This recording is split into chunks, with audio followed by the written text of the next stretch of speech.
Desde Jurassic Park, sonhamos em recriar os dinossauros. Eles dominaram o planeta por mais de 100 milhões de anos. Quem não gostaria de vê-los de perto? Mas a ciência por trás dessa fantasia parecia impossível. Até agora. Atualmente, a nova ciência combina paleontologia e genética. Uma nova geração de caçadores de dinossauros usa avanços genéticos extraordinários para explorar o DNA dos descendentes dos dinossauros, as aves. Estudos feitos no DNA dessas aves revelam que elas conservam antigas características que pertenceram aos dinossauros. Acho que as aves podem desenvolver dentes. Estamos conseguindo caudas parecidas com as dos dinossauros em aves modernas. Não apenas dentes e caudas, mas também escamas e patas. Eles revivem a possibilidade de criar um dinossauro vivo, mas de uma maneira que jamais imaginamos. Estamos chegando perto. A tecnologia avança. Acho que a única barreira que existe é a filosófica. Será que a ciência é capaz de trazer os dinossauros de volta? A volta dos dinossauros. Recriar os dinossauros pode não ser uma boa ideia. Mas e no futuro? Isso será possível? Para tanto, precisaríamos do DNA de um dinossauro. Por incrível que pareça, atualmente há indícios de que podemos encontrá-lo. A primeira tentativa aconteceu em 1992, quando Raul Cano e seu ex-aluno, Hendrik Poinar, conceberam um estranho experimento. Eles tentaram recuperar o DNA de um inseto quase tão antigo quanto os dinossauros, preso no âmbar, uma seiva de árvore endurecida transformada em pedra transparente. Especulações sobre essa possibilidade inspiraram a história de Jurassic Park. Cano decidiu experimentá-la de fato. Esta é uma abelha sem ferrão, provavelmente de 25, 30 milhões de anos. Esta é uma formiga. Podemos ver a cabeça. Aqui estão o tórax e o abdômen. Isto é uma mosca. O tecido está muito bem conservado. Imagens como essas levantaram a possibilidade de criar um Jurassic Park, porque é possível que alguns desses organismos tenham sugado o sangue de um dinossauro e conservado o DNA do dinossauro. A ideia parecia engenhosa, mas impossível. Até que Cano decidiu procurar DNA antigo com uma técnica nova, capaz de detectar os menores fragmentos de DNA. Eles começaram esterilizando o âmbar. Em seguida, acrescentaram nitrogênio líquido congelante. Agora o nitrogênio líquido começou a borbulhar. O âmbar vai esfriar bastante e quebrar. Com isso, teremos acesso ao seu interior e poderemos coletar as amostras.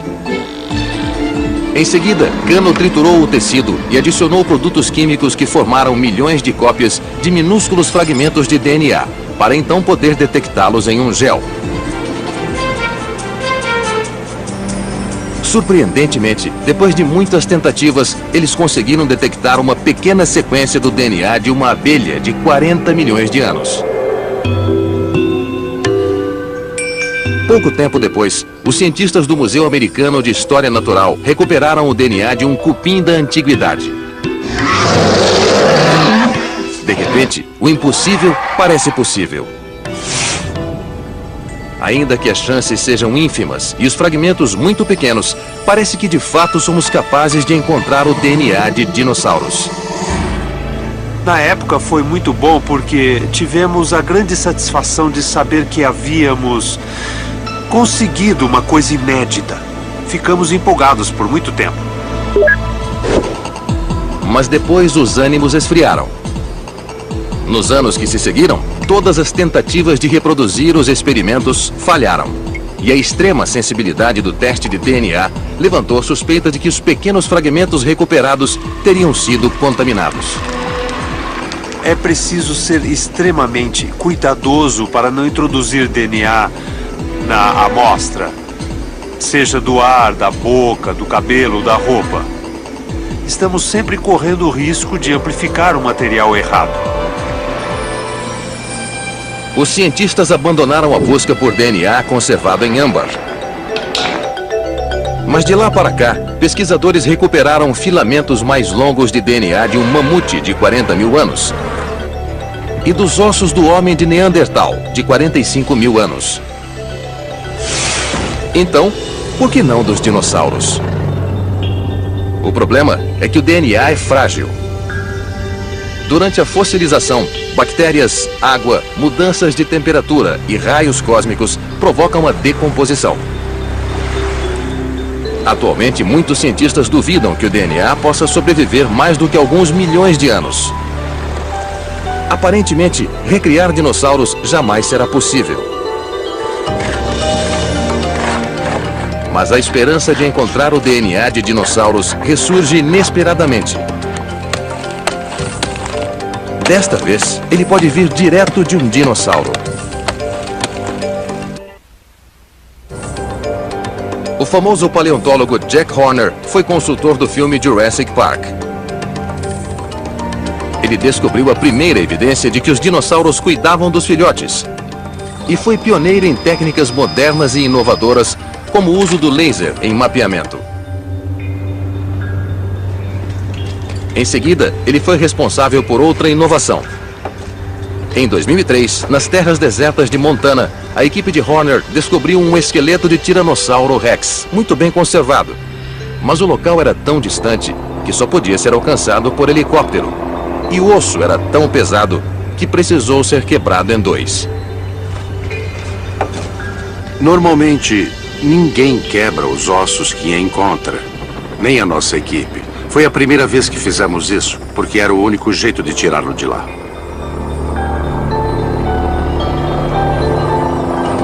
Horner entregou um pedaço do osso a uma de suas ex-alunas, a paleontóloga Mary Schweitzer. Ela o examinou e imediatamente percebeu uma estrutura incomum em seu interior. Era semelhante a um tipo específico de osso encontrado apenas em aves prenhas. Surpresa, ela pediu à sua assistente, Jennifer Whitmire, que fizesse algo poucas vezes tentado. Elas o colocaram em uma solução ácida para diluir alguns dos minerais da superfície. 6 horas depois, Whitmire o examinou de novo. Ela veio correndo e disse que eu não ia acreditar. Quando colocou um pedaço pequeno na água para interromper a reação, o osso esticou e se espalhou por todo lado. Percebemos que tínhamos alguma coisa muito em comum. Parecia um tecido mole. Não imaginávamos encontrar tecido mole. Achávamos que tudo estaria fossilizado e, portanto, não podia haver tecido mole. Quando examinaram as partes próximas do osso, ficaram ainda mais surpresas. Os vasos sanguíneos saltaram, foi inacreditável. Achei que aquilo não era possível e fizemos de novo e de novo.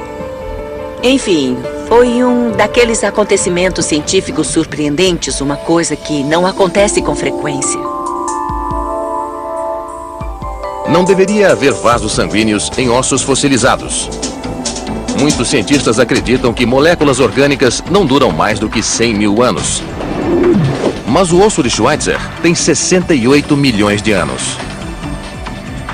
A presença de tecidos moles e de células indica que existe um processo que desconhecemos completamente. Acredito que precisamos reavaliar todo o processo químico que transforma um osso em fóssil.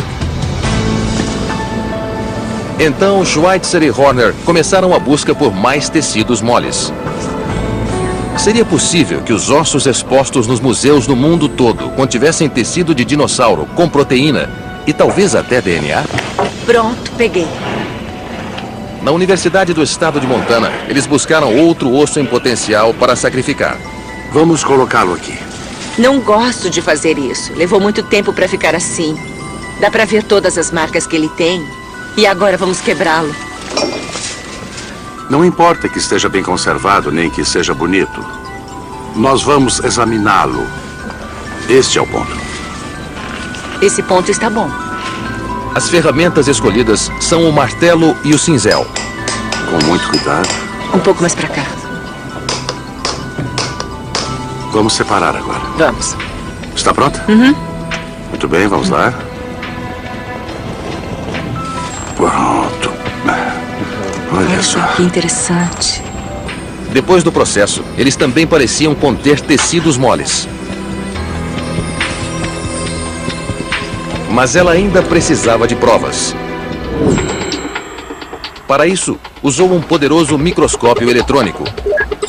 E então observou minúsculas estruturas 4.000 vezes ampliadas e com tantos detalhes que era improvável que fossem fósseis mineralizados. Aparentavam ser células microscópicas que formavam ossos de dinossauro. Isto é um osteócito. É uma célula formadora de ossos. Os osteócitos são muito peculiares porque possuem pequenas extensões chamadas filopódios. Podemos seguir os filopódios até o corpo da célula. Depois ela se divide e desvia. É muito interessante. O osso de Schweitzer parecia preservar tecido mole. Ele podia nos dizer mais sobre a biologia desses animais pré-históricos e até conter DNA. Nessa altura, eu acho que tudo é possível. E se for, será que isso poderia ser usado para recriar um dinossauro? É improvável. Só podemos recuperar fragmentos minúsculos de moléculas gigantes de DNA. Mesmo que tivéssemos algum meio de encontrar DNA em pequenos fragmentos e torcendo para que toda vez que encontrássemos esses fragmentos eles fossem inéditos, as chances de encontrar o suficiente para fazer um dinossauro é virtualmente impossível, eu acho. Portanto, o cenário de Jurassic Park jamais se materializará, pelo menos com a atual tecnologia. Mas Horner vê no horizonte um novo método que poderia criar um dinossauro em nossos dias.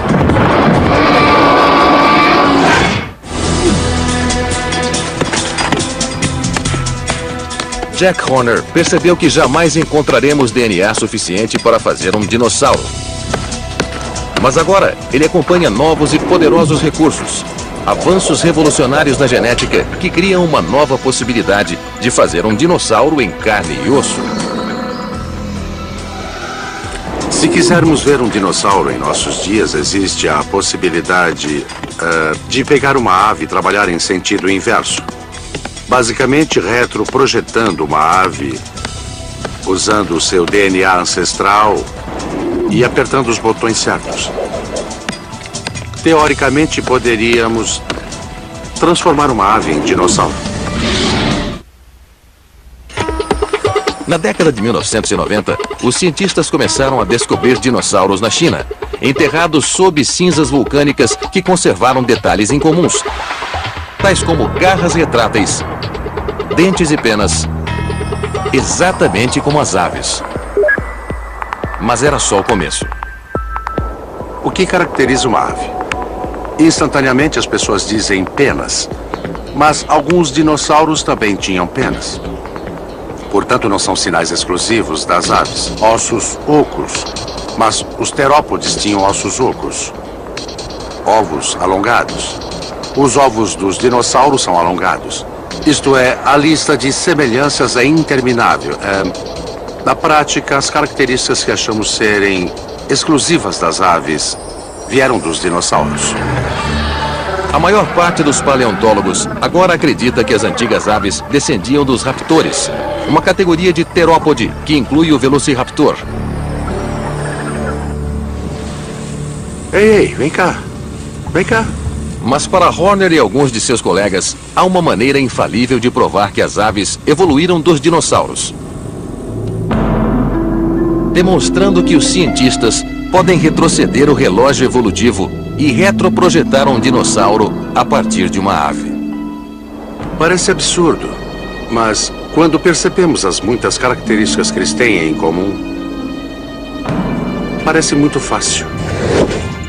E os impressionantes avanços que podem tornar isso possível. Horner e alguns de seus colegas acreditam que o DNA de uma ave moderna contém memória genética e que a maioria dos genes característicos dos dinossauros ainda existe. Eles apenas estariam desativados ou ligeiramente modificados. O suporte científico dessa estranha afirmação vem de um recente avanço na solução de um dos maiores mistérios da ciência. A forma como uma única célula torna-se um organismo complexo, como um dinossauro ou um ser humano. Como o nosso DNA é imenso, os biólogos sempre acreditaram que aproximadamente 100 mil genes modelariam o desenvolvimento do nosso corpo. Posteriormente, os cientistas decodificaram nosso genoma, a sequência completa do DNA humano. Sean Carroll é geneticista e investiga esse mistério. Havia estimativas de que os humanos deveriam ter 100 mil genes, enquanto os outros animais teriam 20 mil ou 30 mil, mais ou menos, mas isso simplesmente evaporou-se. Assim que o primeiro rascunho do genoma humano foi feito, ficou claro que nossos genomas são muito parecidos com os de outros animais. Uma humilhação. Surpreendentemente, apenas 5% do nosso DNA contém genes ativos. E os outros 95%? São chamados de DNA lixo. Trata-se de sequências repetitivas cuja função é desconhecida, com genes cheios de mutações que não nos prejudicam porque estão inativos. É como se fosse lixo no nosso quintal. Se os vizinhos não reclamam e ele não desvaloriza a nossa casa, ninguém joga fora. A seleção natural funciona mais ou menos assim. Apesar de nossa extraordinária complexidade, possuímos apenas cerca de 20 mil genes. Aproximadamente o mesmo número dos outros mamíferos, répteis, aves e dinossauros. E o mais surpreendente é que o número de genes que molda o corpo dos animais é bem menor. Os cientistas descobriram isso quando notaram que uma única mutação pode mudar dramaticamente o aspecto de um animal. Isso aqui é uma... Geneticista Sean Carroll. Essa mosca é mutante. Sofreu uma mutação dramática. Suas antenas foram substituídas por patas. No alto da cabeça, a mosca tem patas curtas e dobradas. Esta é outra mutante. Aqui uma mosca do deserto. Ela tem asas e patas. E esta é uma mutante, sem asas. Mutações como esta revelam que uma mosca possui apenas 8 genes controladores, chamados genes home ou box, que ordenam a identidade das principais partes do corpo. Quando um gene é ativado, ele diz a outros genes onde formar partes da cabeça, das patas, do abdômen e outras regiões. É uma pequena parte do cromossomo da mosca que contém todos os genes controladores. O que causou espanto ainda maior foi saber que nossos genes controladores são muito parecidos com os dos outros animais. Até onde nós sabemos, temos os mesmos mecanismos dos outros vertebrados. Dos peixes de aquário, dos dinossauros, dos elefantes, dos ratos. É tudo igual. Não é exagero afirmar que os biólogos ficaram abismados. No total, aproximadamente 1000 genes controlam o desenvolvimento do corpo de todos os vertebrados. Portanto, pequenas mudanças podem ter grandes efeitos.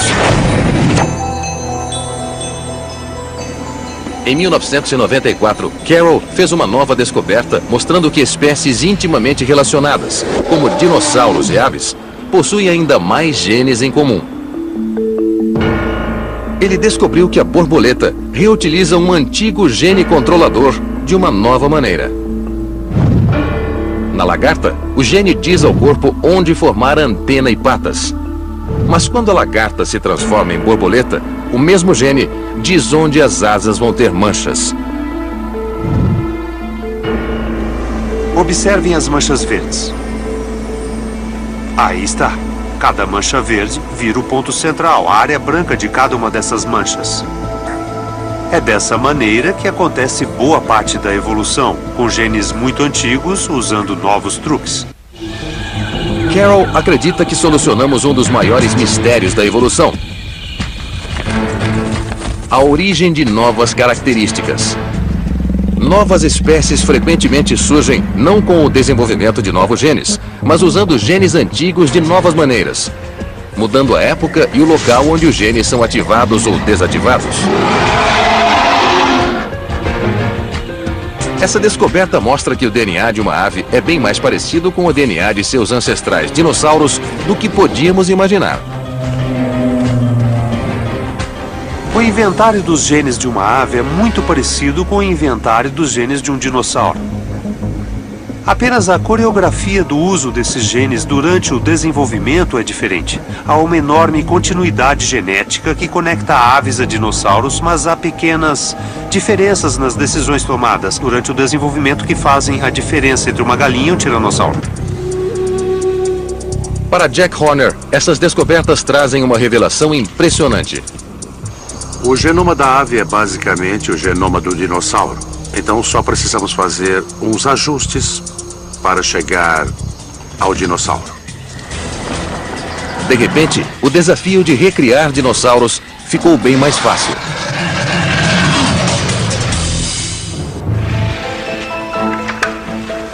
Para o paleontólogo Jack Horner, os recentes e surpreendentes avanços na genética criam uma possibilidade nova e fascinante.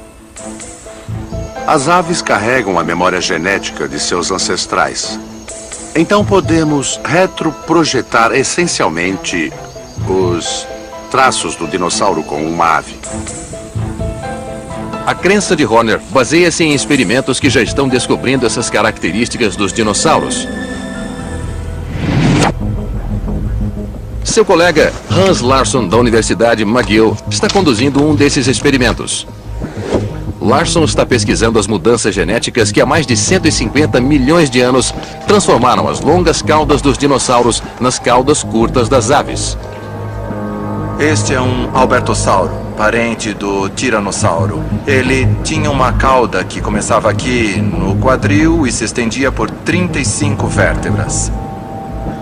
A ave mais primitiva, a Archaeopteryx, tinha cerca de 15 vértebras na cauda. Já as aves modernas, como a galinha, possuem de 5 a 8 vértebras na cauda. Como essa transição se deu em um espaço de tempo muito curto, aposto que a galinha e todas as aves modernas têm a habilidade de desenvolver uma cauda igual ao dinossauro. Café? Por favor.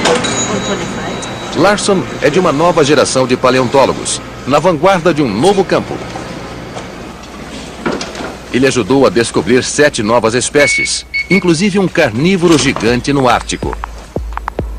Mas também fica à vontade em laboratórios de genética. E está ansioso para aplicar técnicas moleculares no estudo dos dinossauros. Ele começou a estudar o desenvolvimento da cauda de uma galinha comum com uma atenção até então nunca vista. Ele coloriu embriões em diferentes estágios de desenvolvimento e, ao examinar um deles, com apenas 1 dia e meio, ficou surpreso. Larsson esperava encontrar 4 ou 8 vértebras, como a galinha adulta. Em vez disso, encontramos imediatamente e com muita facilidade até 16 vértebras totalmente formadas no início do desenvolvimento do embrião. Podemos ver que há caudas suficientemente alongadas nas aves, caudas parecidas com as dos répteis nos embriões em formação. Se acompanharmos o desenvolvimento, vamos ver que vai encurtando cada vez mais até o nascimento, até sobrar apenas 5 vértebras na cauda. Larsson descobriu que o embrião de galinha tem uma cauda quase tão longa quanto a de um Archaeopteryx, o animal transitório entre os dinossauros e as aves. Há cerca de 150 milhões de anos, as aves não têm esse tipo de cauda, mas sempre a carregaram durante o processo embrionário. Agora Larsson tenta reverter a evolução. Será que ele conseguirá fazer uma galinha adulta desenvolver uma cauda de dinossauro? Ele começou com uma lista de genes que suspeitava serem controladores do crescimento da cauda. Queria ver o que aconteceria se esses genes permanecessem mais tempo que o habitual. Larsson implantou uma gota na ponta da cauda em desenvolvimento. Ela contém a mesma proteína que um gene produziria se tivesse permanecido ativo. 7 dias depois, ele verificou se a cauda em desenvolvimento estava mais longa que o normal. Um por um, ele testou os diferentes genes. E depois de alguns meses, tirou a sorte grande. O que descobrimos é que podemos deixar a cauda um pouco mais longa. Agora temos mais 3 vértebras na cauda. Mas o que mais me deixa entusiasmado é que a estrutura onde a vértebra está se desenvolvendo também está aumentando. Larson suspeita que o sistema genético para desenvolver a cauda do dinossauro continua intacto nas aves modernas. Só está desativado. Isso mostra o verdadeiro responsável pela mudança no formato de dinossauro para o de ave.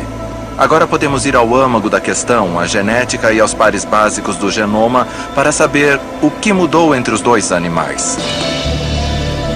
Larson está retrocedendo o relógio genético em milhões de anos. Não vejo razão para não tentar desenvolver experimentalmente uma cauda igual a de um dinossauro em uma ave moderna. O método para esse desenvolvimento já está pronto. Se as aves podem desenvolver caudas de dinossauro, por que não dentes? Já que a cauda do dinossauro está no DNA das aves, será que outras características também não estão? Vez por outra, um traço evolutivo antigo aparece naturalmente como o atavismo, um traço ancestral reprimido. Esse golfinho recém-descoberto possui vestígio de patas. Os golfinhos modernos não têm mais patas, mas seus ancestrais tinham. O gene que desencadeava a formação de patas está agora desativado. Mas o circuito genético para isso ainda existe. E vez ou outra, uma mutação ativa o gene. Às vezes, bebês humanos nascem com um atavismo. Uma cauda com vértebras, lembrança de nossos ancestrais. Em 2005, Matt Harris e John Fallon, da Universidade de Wisconsin, descobriram um novo atavismo que vincula aves a dinossauros. Uma noite, Harris estudava o desenvolvimento de penas em uma linhagem de galinhas mutantes. Ao examinar um embrião de apenas 14 dias, ele observou algo estranho. Examinando a cabeça, eu encontrei o bico. Havia estruturas que não deveriam estar lá. Pareciam dentes. Ele o mostrou a Fallon, seu orientador, e juntos tentaram compreender o significado daquilo. Ficamos surpresos. Ver uma galinha sorrindo é, de fato, uma coisa incrível. Mas seriam dentes de fato? Qual seria a aparência dos dentes das aves? Começamos a especular quais seriam os parentes mais próximos das aves e chegamos aos crocodilianos.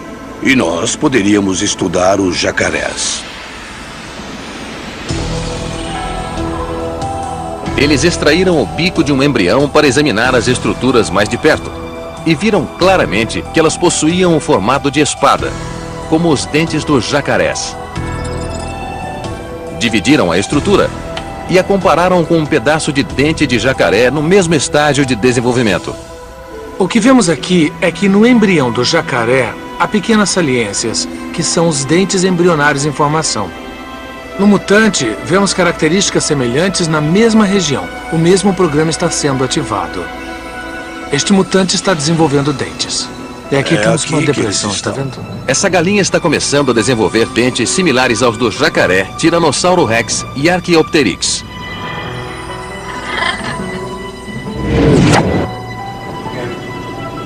Mas será que todas as galinhas ainda possuem o sistema dos antigos dinossauros? Harris decidiu experimentar para ver se conseguia criar dentes em uma galinha normal. Ele abriu um ovo e, através do orifício, injetou um vírus no embrião que estava com o bico em formação.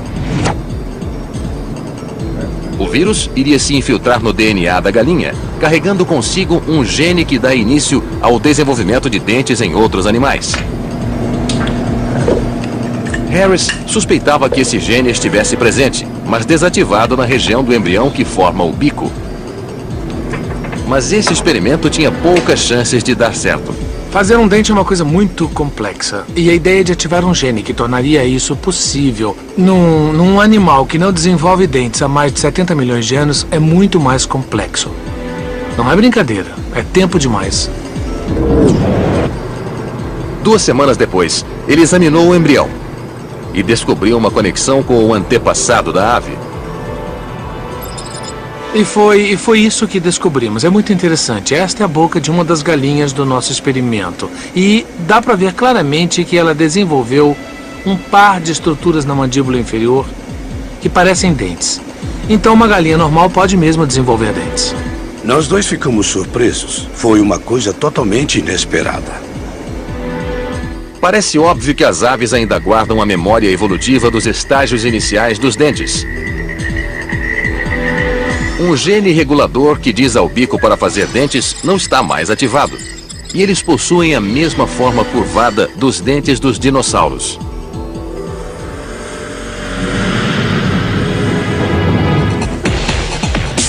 O DNA das aves ainda contém os genes para fazer um dinossauro? E as longas penas? Surpreendentemente, novos experimentos mostram que a engenharia genética pode deixar uma ave com a pele escamosa, igual a um Triceratops ou um Tiranossauro Rex. Matt Harris e John Fallon acreditam ter encontrado o gene que transforma as escamas do dinossauro em penas. A primeira pista surgiu quando começaram a trabalhar com uma antiga ninhada de galinha chinesa, chamada ave sedosa. A sedosa possui penas primitivas e macias, parecidas com as que os cientistas acreditam terem sido ostentadas por dinossauros emplumados. Mas Fallon e Harris estão impressionados, porque essa ave naturalmente mutante é diferente das outras. Olhando para a ave normal, vemos escamas, mas ao olharmos para a galinha sedosa, o que vemos são penas. É evidente que as aves possuem os 2 genes, mas há outra semelhança entre escamas e penas. São feitas da mesma proteína, chamada queratina, a mesma das nossas unhas. Harris e outros já descobriram que 2 genes orquestram o complexo desenvolvimento das penas. Para testar, ele decidiu fazer o pé da galinha desenvolver penas ativando um dos seus genes criadores, antes que as escamas se formassem. Ele revestiu o pé do embrião com a proteína que o gene produziria. E esperou. A coloração azul revelou a ação do gene no pé da galinha, enquanto as penas primitivas se desenvolviam. Harris e Fallon fizeram surgir penas rudimentares no lugar de escamas. Na primeira observação eu fiquei assombrado. Então eu chamei o John, ele viu aquilo e disse que não havia mais dúvida. Os pesquisadores estão descobrindo as exatas mudanças genéticas que fizeram as escamas dos dinossauros evoluírem para penas. Seus experimentos sugerem que com pequenas mudanças é possível retroceder o relógio evolutivo e substituir as penas das aves por escamas iguais às dos dinossauros. Acho que ao estudar mais poderemos fazer isso. O conhecimento genético está na ave, e se for correto que os ancestrais das aves eram escamosos, seremos capazes de induzir escamas nas aves. Outra diferença entre dinossauros e aves parece difícil de conciliar. Os dinossauros tinham patas, enquanto as aves têm asas. Mas Hans Larsson descobriu que elas também são geneticamente semelhantes. Os dinossauros mais próximos das aves têm 3 dedos muito longos na pata. 1, 2, 3. Esses dedos são muito apropriados para segurar e agarrar as presas. Se compararmos com as aves modernas, veremos que elas também têm 3 dedos nas asas, como esta, por exemplo. 1, 2, 3 dedos, mas foram modificados para voar. Agora sabemos que há vestígios dos 3 dedos da asa da ave nos 3 dedos da pata do dinossauro, tanto genética como anatomicamente. Larson tem poucas dúvidas de que com mais pesquisas seremos capazes de transformar as asas de uma ave em patas de dinossauro. Experimentos genéticos como esses de Larson, Fallon e Harris estão esclarecendo os elos evolutivos entre dinossauros e aves. Para a maior parte dos cientistas, isso basta. Mas eles levantam uma intrigante possibilidade. Se alguém fosse suficientemente louco para tentar criar um dinossauro a partir de uma ave, seria bem sucedido? Essa possibilidade se funda na enorme velocidade com que estamos sequenciando os genomas, o plano integral do DNA de um animal. Sequenciadores estão decodificando o mapa completo do DNA. Estamos decodificando inclusive os genes individuais. E não estamos decodificando apenas o genoma humano, mas também de cavalos, gatos, cães, ratos e galinhas.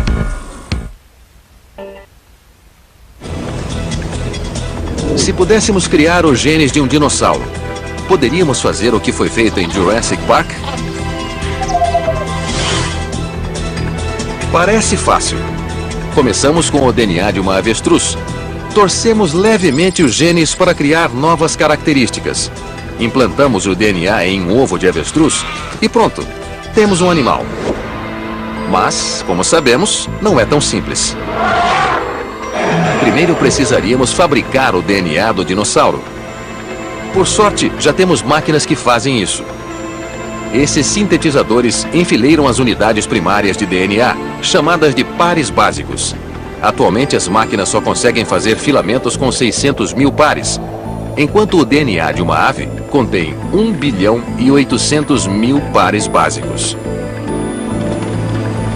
Mas os sintetizadores de genes estão se desenvolvendo rapidamente e talvez não seja necessário recriar todo o DNA. Talvez apenas substituir partes pequenas e selecionadas. Já temos pequenos cromossomos artificiais que foram introduzidos em embriões que desenvolvem e dividem seus genes. A tecnologia avança rapidamente não só no sequenciamento dos genes, mas também na habilidade de juntar esses genes e produzir longos filamentos de DNA. A tecnologia está apta para fazer isso. Se conseguirmos criar o DNA de um dinossauro, conseguiremos criar um animal por intermédio dele? Parece incrível, mas essa tecnologia talvez exista em um laboratório de clonagem. Mark Westhuizen sabe melhor do que ninguém como criar vida através do DNA. Ele e seu colega Dewey Kramer, da Universidade A&M, do Texas, clonaram mais espécies do que pesquisadores de qualquer outro laboratório. Ele adora maçãs. Eles clonaram um cervo de rabo branco, um touro Angus negro. Viu? É só um bebê grande. E essa gata que tem seus próprios filhotes. Para fazer uma avestruzsauro, teríamos de começar com um ovo de avestruz, usando o mesmo processo que Westhuizen usou com um óvulo de vaca. Sua equipe começou colocando o óvulo sob um microscópio dissecador e preparando uma pipeta de sucção. Primeiro, era preciso remover o DNA existente. O que vamos fazer agora é retirar o DNA do óvulo, extrair o núcleo. Em seguida, o DNA artificial seria inserido dentro do ovo de avestruz. Aqui temos uma célula, neste caso representada por uma célula bovina. O desafio é injetar essa célula dentro deste espaço. Depois disso vem o processo de fundir as duas células para efetivamente transferir os cromossomos que estão dentro do citoplasma do óvulo. E então o óvulo vai processá-lo como processaria um esperma. Teríamos de descobrir a mistura certa de química para dar início ao processo de fertilização. Por fim, implantaríamos o ovo fertilizado em uma avestruz e torceríamos para que ele se desenvolvesse e incubasse. Mas mesmo isso não é tão fácil como parece. No espaço de apenas 10 anos, descobrimos que precisamos mais do que DNA para criar um embrião vivo. O ovo também oferece moléculas vitais que se juntam ao DNA e dão início ao complexo momento em que os genes começam a ativar-se e a desativar-se. Ninguém sabe se o ovo de uma avestruz moderna forneceria a mistura química correta para que os genes de um DNA antigo iniciassem uma vida. Sem dúvida, fazer um dinossauro do zero é uma tarefa gigantesca. Mas isso não significa que seja impossível. Se encontrarmos o DNA viável, que é uma das partes cruciais de toda a equação, então eu acho que seria razoável supor que poderíamos fazer o sistema funcionar. Todas as evidências até agora sugerem que isso pode ser feito. Nossos cientistas fizeram coisas que ninguém jamais havia feito. Sim, mas seus cientistas estavam tão preocupados em conseguir que nem pararam para pensar se podiam. Atualmente, nenhum cientista está pensando em criar um parque temático igual ao de Jurassic Park. Eles querem entender como a evolução funciona. Por meio de seus experimentos, podemos compreender melhor a história genética dos animais modernos. E até mesmo a nossa. Mas com tempo e dinheiro suficientes, poderia alguém produzir uma criatura parecida com o dinossauro a partir de uma ave? Sean Carroll vê muitos obstáculos no caminho. Dê só uma olhada nisso aqui. Podemos imaginar algum tipo de tentativa para mudar essa ou aquela característica. Haveria muitas tentativas e erros, um número inimaginável de passos. Portanto, não vou nem tentar imaginar quanto tempo levaríamos para fazer algum progresso nessa direção. Mas Jack Horner acredita que em menos de 50 anos isso será possível. Não tenho dúvida de que pode acontecer. As chances de criar uma ave com muitas características de dinossauro são grandes. Hans Larsson vai mais longe. Ele acredita que em mais ou menos 100 anos será possível retroprojetar animais idênticos aos antigos dinossauros. Alguém pode usar tudo o que sabemos sobre desenvolvimento, genética, as partes não genéticas do assunto e criar qualquer tipo de anatomia que existe por aí. Por que não seria possível usar todas essas informações, mudá-las um pouco e produzir um Tiranossauro Rex ou alguma coisa parecida com ele? Acho que esse tipo de cenário é bem provável. Talvez antes do que imaginamos. Será que assistimos ao último Jurassic Park? Talvez não. Versão brasileira Vox Mundi. Para dizer a verdade, eu já me imaginei subindo num palco para palestrar tendo uma galinha-sauro, ou sei lá como se chamaria, ao meu lado. Seria muito legal.